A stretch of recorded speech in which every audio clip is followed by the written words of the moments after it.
Okay, welcome back. It's one of these things again. We're gonna do arson.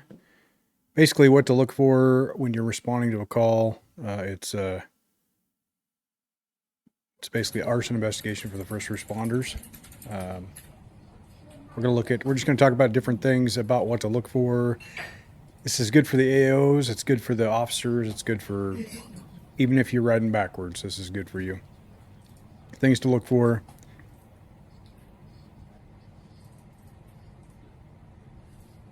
We're just going to start it off with a video of a bunch of arsons and how many workers it takes to put out a car fire. I don't know where all these workers came from, but holy cow. This guy's just a drunken fool.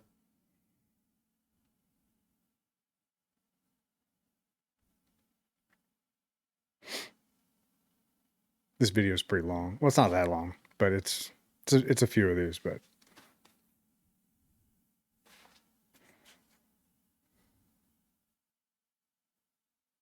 what an idiot.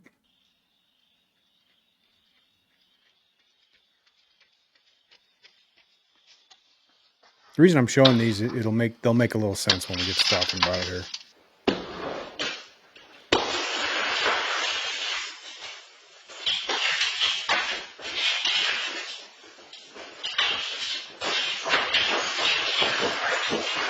This is an RV business. I don't know why he was mad at him, but he was mad at him.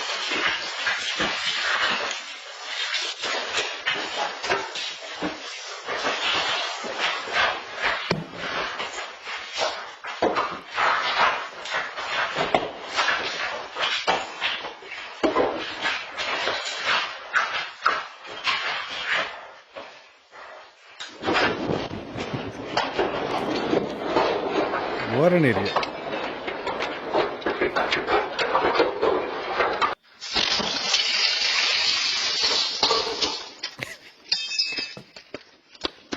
The boy's on fire.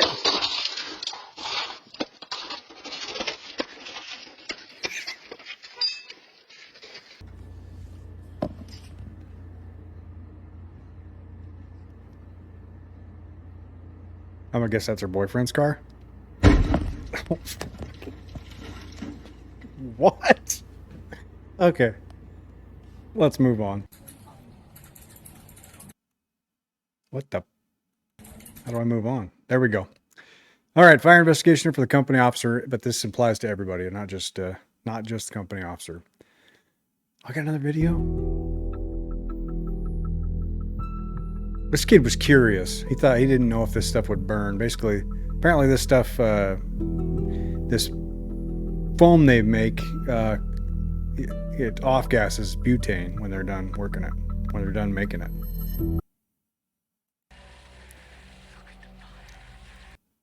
That was an old video. Basically, somebody found a cassette tape or a VCR tape. Some of you don't know what that is. It's a tape we used to watch movies on. Somebody found a VCR tape in a ditch or something like that, and there was a string of arsons back in the 80s that they could never solve. And the guy was burning construction buildings, like buildings that were not all the way done yet. That basically was just stick buildings that were, anyway, he was lighting those up, and yeah, nobody caught him. They found the tape later on, and the dude was sadistic. It was crazy. Maybe I'll pop back in and show you that video after I'm done doing this. All right. So as you're rolling up on a scene, as you're coming in, there's a number of things to look for. There's a number of things to really observe, keep an eye out, have your head on a swivel, eyes peeled, as my dad would say. So observe your conditions, look for the victims, look and see what they're wearing, see what their clothes are. Are they fully clothed at 3 a.m.? Do they not have any clothes? Mark that down, notate that. What's their behavior? Are they excited? Are they overly quiet? Are they depressed? Are they mad?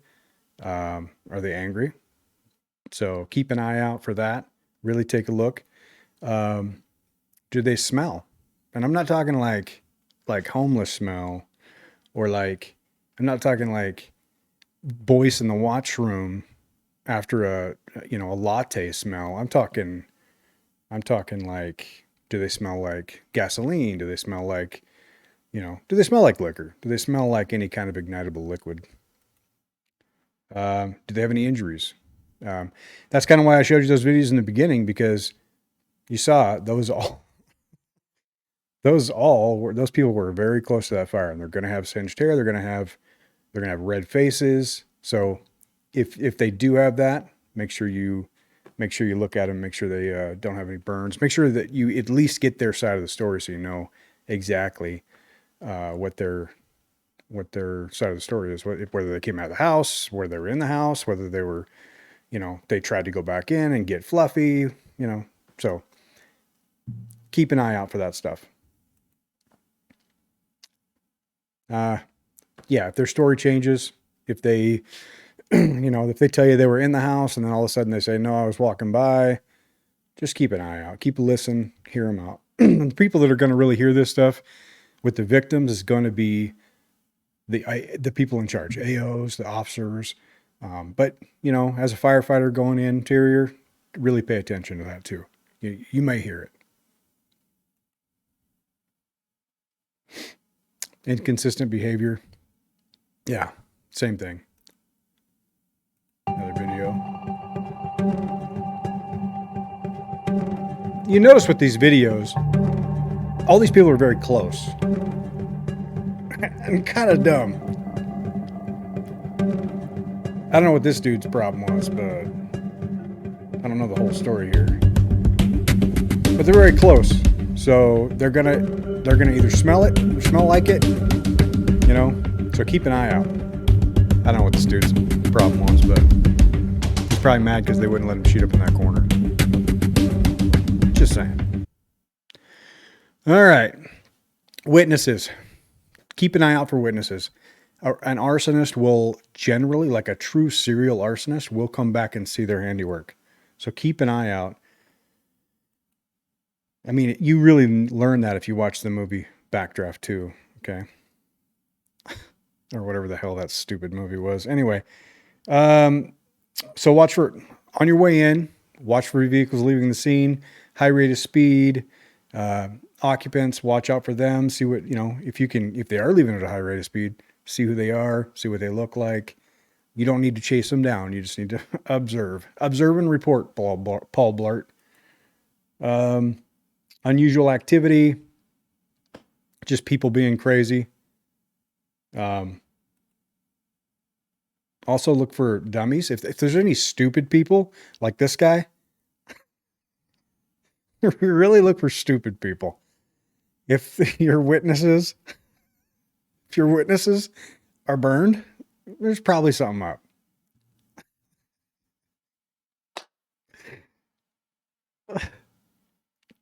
I can't. Anyway, this dude lights this place on fire.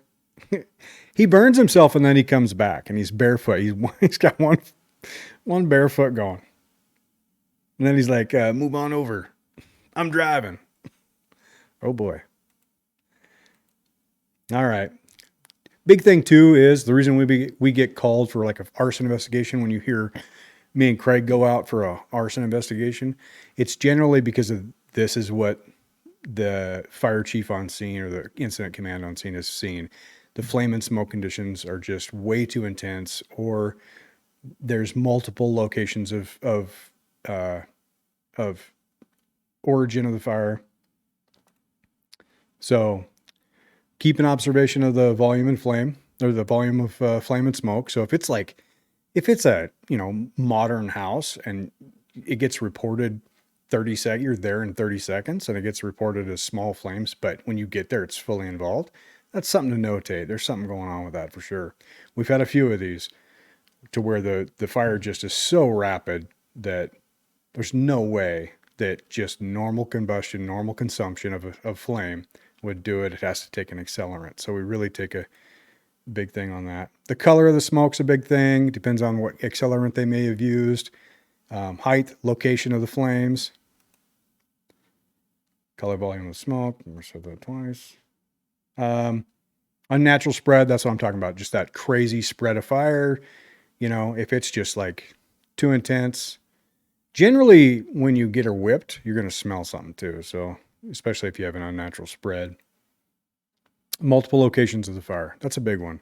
We've had quite a few of these where, we had one just last week in Quorum where they tried to light the house on fire and the house didn't go. So they lit the barn on fire.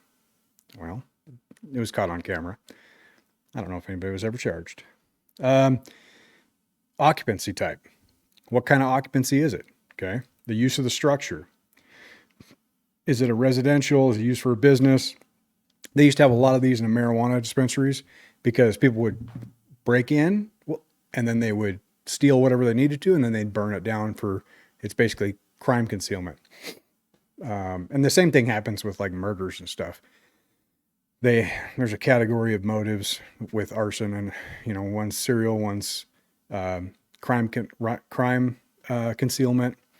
But a lot of times they'll break in, they steal shit, and then they burn it down because they don't want their fingerprints, whatever. But it's kind of funny. There's been a number of people that, even if they burn it down, they still get in trouble because we find some kind of evidence, fingerprint, boot print, DNA.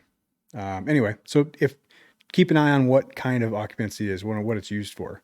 What is the occupancy? What's the status of the structure? Condition of the structure. Is it, are the lights on? That's a good one. Is there fire through the roof? Is it under construction? Are all the windows and doors open? Okay, that's another thing. You come on scene, somebody kind of knows what they're doing, they'll open up all the windows and doors. We've had a lot of fires where they burn themselves out because people don't know how to burn shit. They just shut up all the windows and then, burns itself out. And they're like, oh no. Are they renovating the place? Are they down? Are they back on their taxes? Are they behind on their mortgage? Those are the stuff we look at. Do they have insurance? Is it for sale? Foreclosure? Is it condemned? If it's condemned, you might have some squatters in there. We've had a couple of these squatters in places where they burned the place down. We had a very large fire near Kmart one time that was like this. Squatters inside. The bad thing about these is you don't know if it's a condemned building, if it's a squatter residence, you don't know if there's people inside of there because they don't have vehicles. So you can't be like, oh shit, there's no vehicles. So you end up finding somebody afterwards. What's the condition of the building? What is it? I think this is continued. Yeah. So the condition, like, are the doors locked? Are they obstructed in any way? Not just doors, windows. Are windows boarded up? Is there things in the way? Are there heat producing appliances in unusual locations? Did they, take a heater and stick it next to the curtain? I don't know why there's this thing in there. Anyway, unusual or improper storage of flammable liquids. So if you see like a bunch of cans of ether or cans of gas in a, tucked up on the deck or something and they've got a garage sitting there, that's probably not where it should be. Okay, that's a good one. Fire suppression systems, they're turned off. We've seen this before, where what they'll do is, the business is back in, like I say, they don't have, their mortgage isn't paid, their business is going under, they foreclosed, whatever it is, they'll shut their suppression system off or they'll shut their alarm system off. It's one of the reasons why when we get a fire alarm call, we go every time. We don't just cancel because it's been proven back in the day that people would just say, yeah, no, I just burnt some toast on the stove. It's fine. And then, 30 minutes later, we get a call for a full-blown structure fire because they wanted to burn it down. So we go to every fire alarm to make damn sure. Okay. So yeah, they'll tamper with it. They'll shut we talked about doing a suppression system, one of these, and I'll do one of these for a suppression system for our building, and maybe y'all go do other buildings too, and just we'll video it and all that. I have these stupid headphones on because I can't hear this at all. So yeah, unless I have these on. So if I look stupid, I don't care. Here we go. What's next?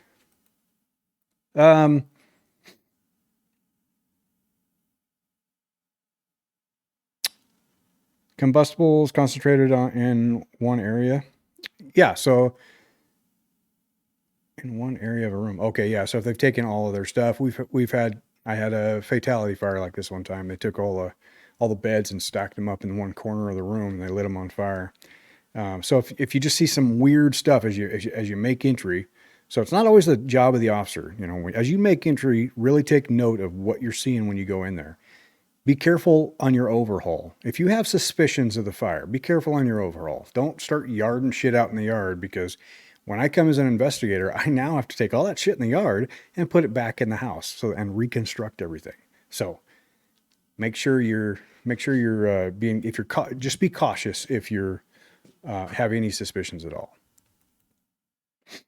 Lack of valuables. This is insurance fraud. We've had these too. Guy took all of his really expensive TVs, all of his expensive artwork, and he put it in a storage shed out back, and then he burned his house down and tried to get the insurance money for it. So a lack of items in the house is a huge, huge red flag.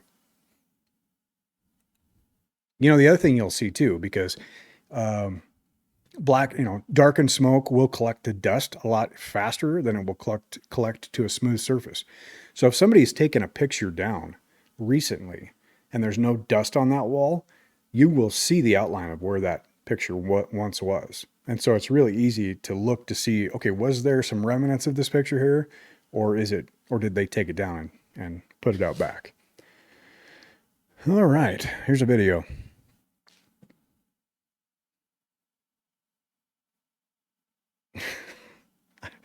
I love these videos. What's this guy thinking?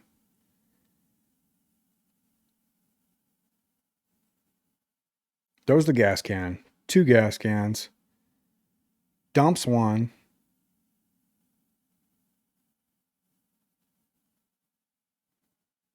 Kind of takes his time. I mean, he came prepared, this guy. I don't know what the story is here, but good Lord. Anyway. So entranceways too. That's that, you know, come to think of that, entranceways, you know, that's the easiest, you know, accessible place for somebody that wants to burn something down.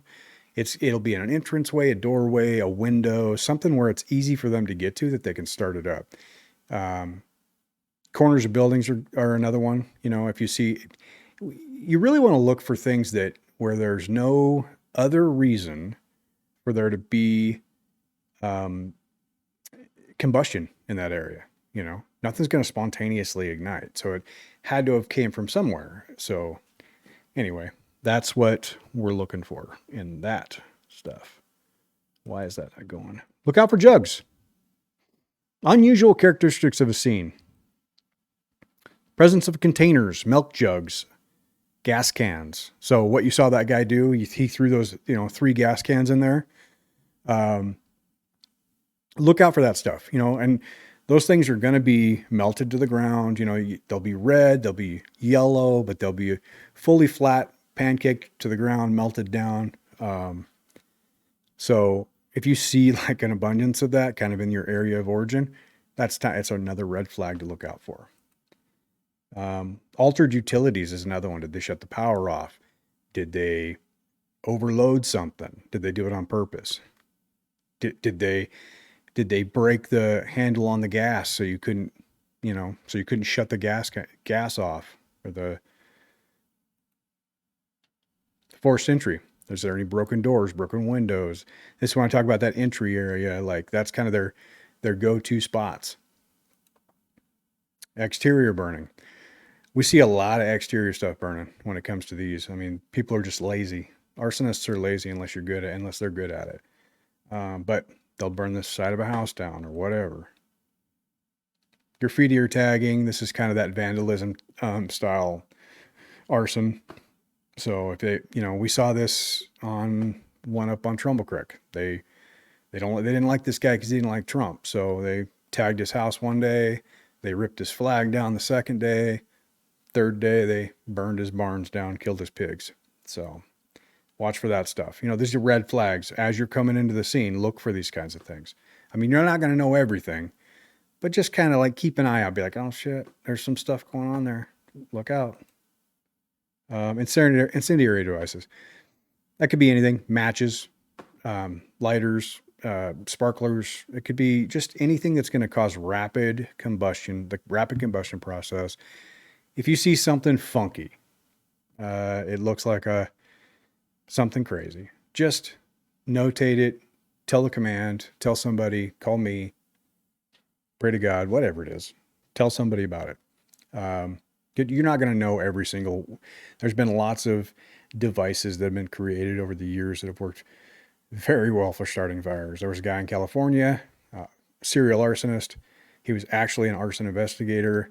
He would take a book of matches and a cigarette and he would put it in mattresses. And then he did it every time he went to an arson investigation conference in California, in one of the conferences in California. So a detective, actually, I think he was an investigator. I don't think he was actually a detective. He figured it out. He figured out that every time there was a conference, an arson investigation conference in one of these towns, one of these furniture stores would burn down. I can't remember the guy's name. It's been a while since I studied it, but the guy would literally go to the mattress store, stick the matches and the cigarette in the mattress, undetectable for a while, and then poof when it goes. Especially back then when mattresses and everything were built different. So physical trailers. I've had a couple of these where they'll take, toilet paper, or they'll just actually pour gas outside, and then they'll light that up. You saw that one where the kid lit his pant leg on fire. He tried to do a trailer. Actually, I think he ran with the thing. Anyway, there was a trailer there, but you'll see that indicator, that burn pattern, or that indication line. We actually had a guy tried to burn his house down. It was a kind of a domestic disturbance. He spun around in a circle in the living room, and literally you could see the twirl pattern in his living room where he did it throughout the entire house and then lit it up. Anyway, that was fun. But anyway, take a look. You'll have all that little stuff. Like, people think that they can just light paper on fire really quick and it'll burn really fast like the movies. So keep an eye out for that stuff. And that's all I got. That's it. So that was pretty quick. So it's another one of these little 20-minute, 25-minute videos. So hopefully you guys can do this. And if this is stupid, I'll quit doing them. If they're helpful, let me know. I'm going to do the next one's going to be on sort of a command and control style training. And it's going to be for the AOs, and the firefighters can work on, or, learn from it too, I think. It's going to go over the dispatch. It'll go over dispatch, and then it'll go like how that process works when someone calls in. And then it'll go over kind of how they dispatch out. And then we'll talk about benchmarks when it comes to being on scene, being the incident command. First benchmark from getting on scene, giving a size up, water supply, all the way down to leaving the scene, calling for Red Cross or whatever they need. So, all right, cool guys. Thanks a lot.